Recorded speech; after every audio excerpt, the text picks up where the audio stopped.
Welcome back to Liesel's Artistic Studio, my friends. As most of you are probably aware, I wasn't able to post a tutorial last week because I was feeling a little ill.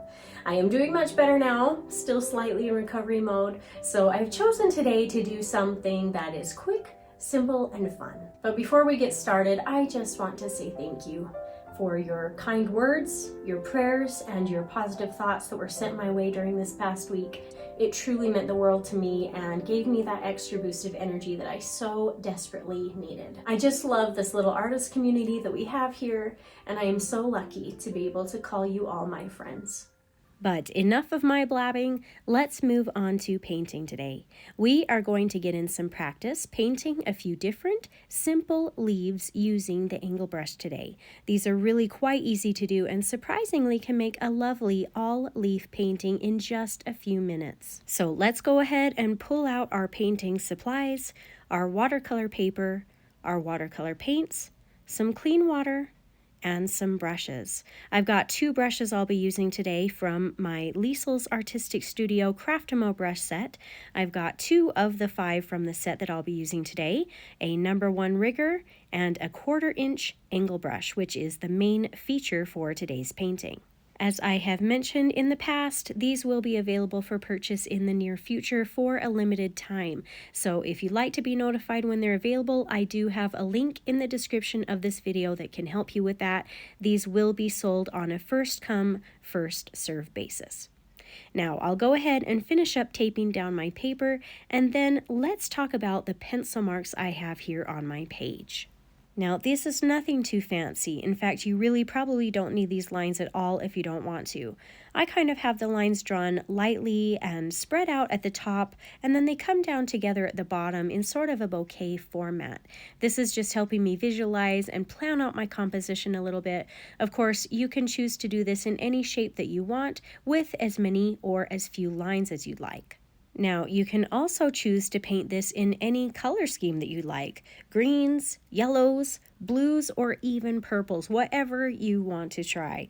I am choosing to paint this with a variety of browns. So first up, I've got some yellow ochre, which is a color I use on occasion, but it's not one that I've got on this particular palette. Then I'll use some raw sienna, some burnt umber, and lastly, some burnt umber mixed with a touch of black for a nice dark brown. And as a side note, any of the supplies you see me using today will be listed with links in the description of this video if you're interested. Okay, now we're going to paint these leaves working our way from the light colors to the dark colors. So let's start with some extra watered down or lightened up yellow ochre first. Now, I realized later after I got painting this that I went through this pretty quickly. So let me pull out a scrap piece of paper here that I can slow down on and show it a little bit more close up. But you'll see that as I go, I'm actually using the same stroke or movement over and over again. So hold your brush so that it sort of feels like it's upside down or even backwards in your hand, with the point or the higher tip of the brush at the center line of the leaf stem. This is another reason that a base drawing or pencil line can come in handy. It kind of just gives you that center guideline. And then for these thin, skinny leaves, I really am just touching or slightly pressing that flat edge of the bristles onto the paper, almost like a stamp. If it helps, you can practice this on a separate piece of paper until you get the hang of it, and then move on to your final piece. I am really not worrying too much about having each of these strokes exactly the same either. Some of these are a little shorter or a little longer, a little thicker or a little thinner, but that's okay. It just creates a natural and organic look and feel to it. I'll go ahead and paint a good handful of these little light valued leaf bundles, mostly along the right side and the center area of the bouquet.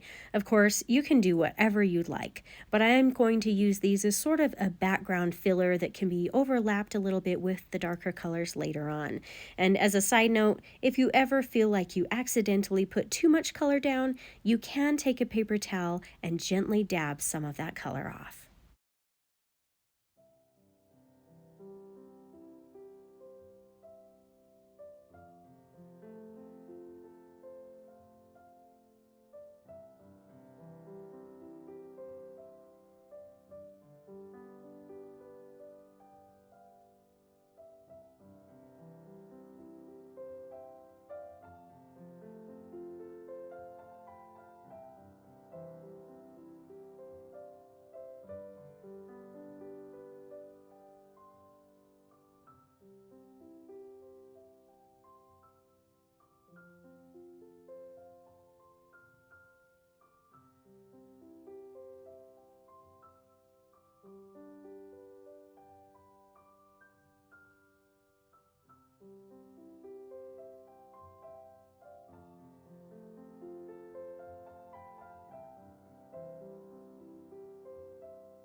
I think that's enough of these really light branches. So let's move on to a shade color slightly darker now. I'll use some of this raw sienna next, and I'll paint in a couple of leaf branches that may overlap some of these first ones just slightly. And you also might notice that I'm going to start transitioning to some larger leaf sizes as well. So let me pull out my scrap piece of paper once again to show this a little more close up. But basically, instead of just stamping or pressing the tip of the brush like we did before, I'm actually going to pull on the brush outward, causing it to be more full and plump in the look of it. Again, feel free to practice this a few times if you need to before painting it on your final piece.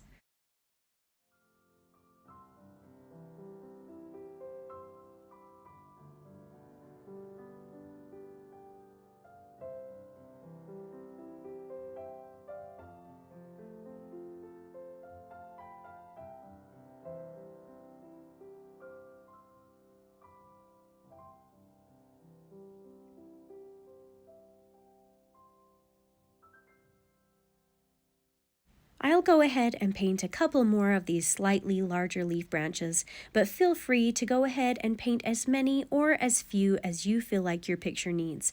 We're just playing around and enjoying the process.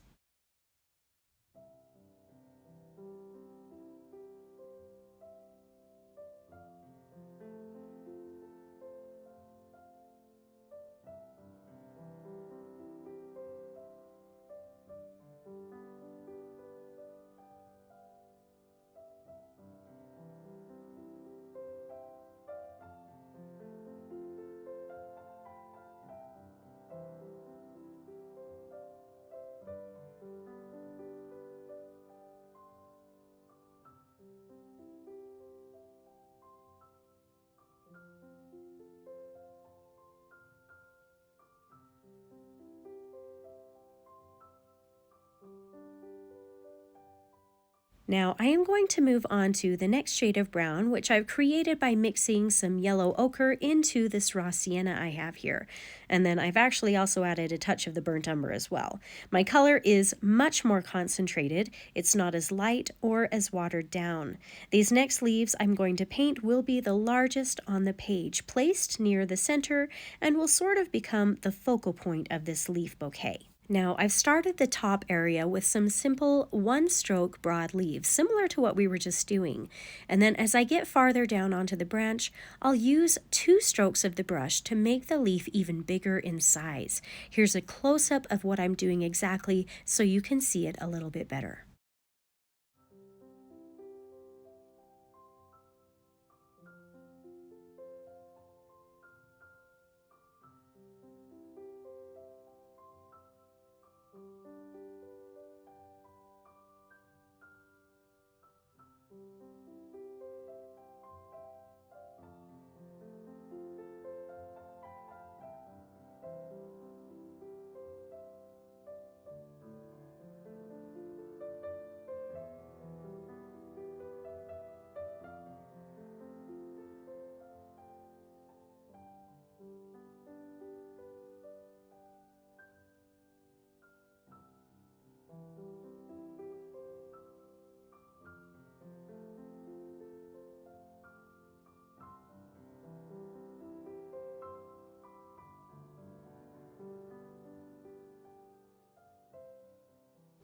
I'll finish off this first bundle of leaves, and then I might add a couple down below just for some fun and variety, and maybe even a whole nother branch here, again, closer to the center area.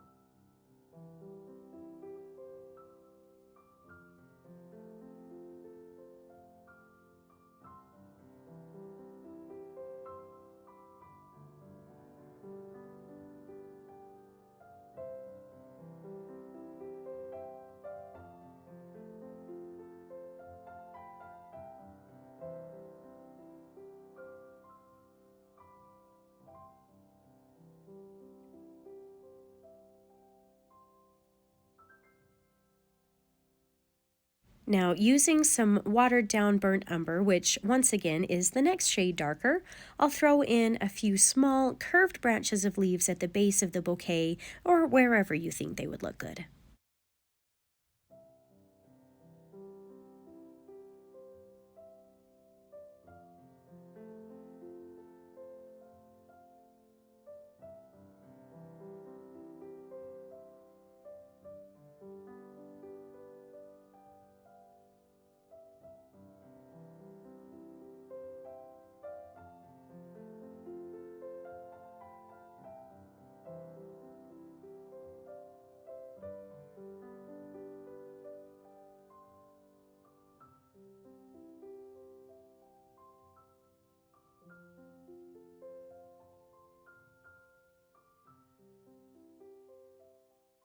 For our last and darkest color, let's add in a few more little leaf bundles using the burnt umber mixed with ivory black. This time the leaves will not only be a little wider, but I'll also make them a little longer as well.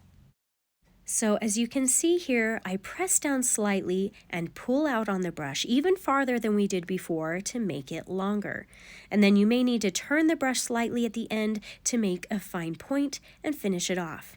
Now this may take a little bit of practice to get the hang of, but once as you do, all of these leaves are really quite simple and fast, and it's really fun to see what you can create using just leaf shapes and an angle brush.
I'm just going to fill in a couple of these empty spaces and then we can move on to the last step of this painting. Now, if I were to do this again, I would probably change up my composition just a little bit and make it a little bit more balanced. But really, this has just been a fun practice piece to play around with. So you know what? It's all right that it's not a masterpiece this time. I had a lot of fun with it, and that's the most important part. But let's go ahead and finish this off now by adding in the stems for these leaf branches using the thin #1 rigger brush. I'll use colors that are similar to the leaves themselves, starting with a lot of the branches on the top half or outermost edges first.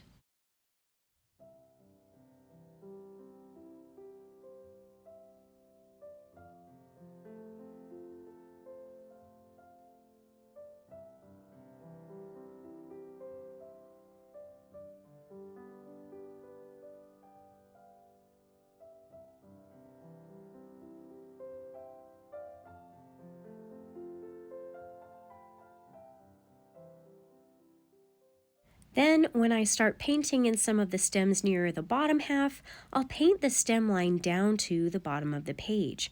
And if you'd like, you can even add in some thin center vein lines in some of the larger leaves.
Well, like I said, it's not a masterpiece, but it was fun to do, and it's a great leaf and angle brush painting practice piece. Thanks for watching today. I hope you had some fun and maybe even learned something new.